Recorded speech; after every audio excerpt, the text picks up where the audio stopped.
Hola, es Nicolás por Español 201. Presentación de información sobre cultura latino. Hello, everyone.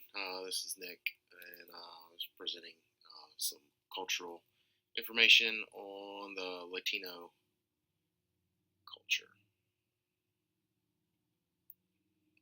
Just some first general information. The Latino culture is one of the largest growing minority groups in the U.S. They had a 57.9% increase from in the census from 1990 to 2000, with a 57.9% increase. Um, this is continued to increase throughout America, and by 2050, I believe the current estimates are that they are going to be about 30% of the total population. So this just emphasizes the importance of becoming more culturally competent in relation to the Latino uh, population, and just providing them care, because there are a lot of disparities as far as Latinos receiving and being provided proper care that you or I, as just general Americans, take for granted. The term Latino is used to cover many cultures and races, mainly incorporating those from Latin America, including Brazil, Puerto Rico, Dominican Republic, Cuban, and just all those that identify as Spanish speaking. Just some barriers that to culturally competent care for the Latino culture. One, Latinos are the most underrepresented group in the U.S. By healthcare workers. There's approximately less than 10% of the healthcare workers in the U.S. are Latino. This creates some barriers to care. As one, there's a language barrier. Two, lack of insurance. That this prevents Latinos from getting care. And three is a lack of understanding of cultural beliefs, and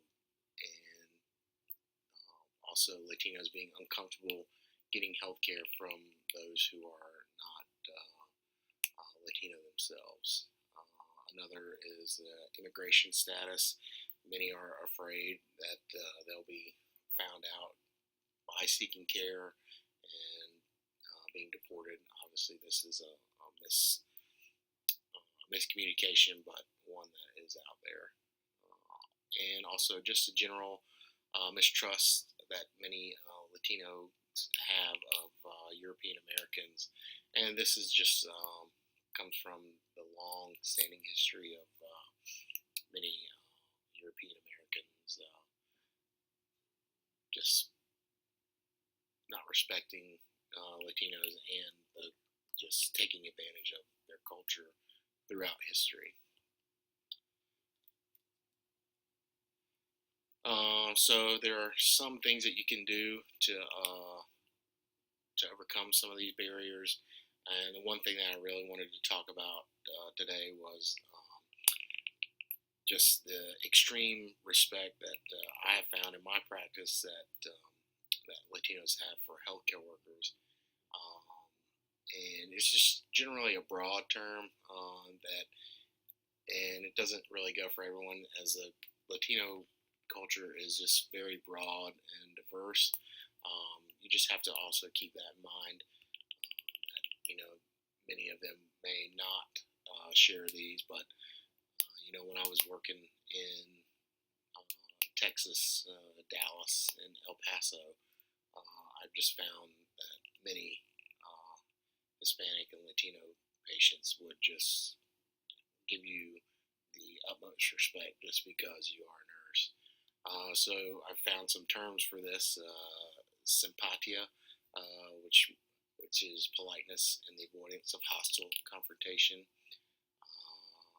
personalismo, the value of warm personal interaction; respeto, which means respect, the importance of showing respect to authority figures, usually healthcare providers; and familismo, collective loyalty to extended family and commitment to family obligation. This is seen throughout the Latino culture, and they are very involved in their family, and their extended family plays an important role in their lives.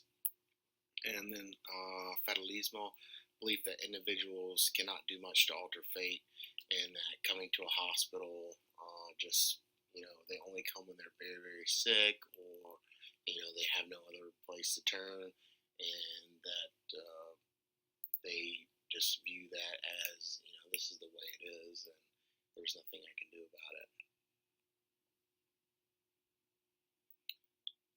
So some things that you can do to help facilitate these and show respect to these broad values.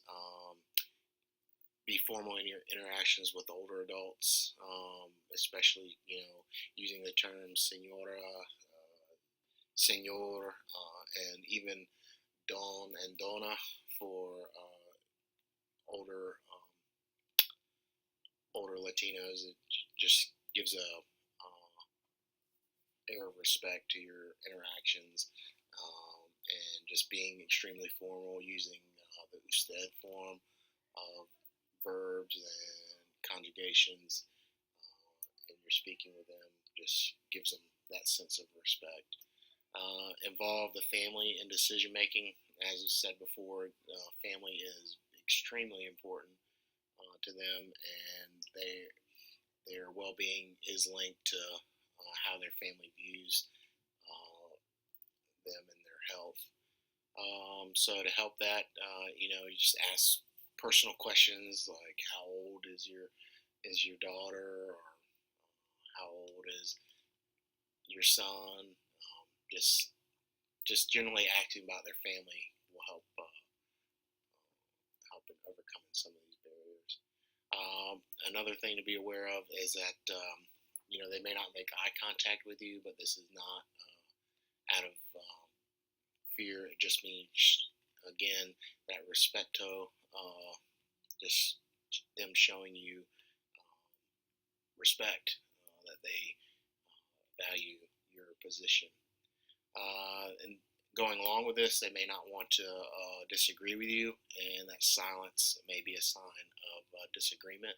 And asking them when they are silent, how they're feeling can help alleviate some of that. Again, all these are just general terms, and that each person is unique, and you should just, be open, honest, and be respectful in your interactions. Just treat them like you would anyone else. As nurses, sometimes we can forget this and just kind of be quick and trying to get our histories, and just not take into consideration that this is a real life person. So keeping that in mind will, I think, help you considerably, especially with Latinos. Thank you so much. Next slide is a reference.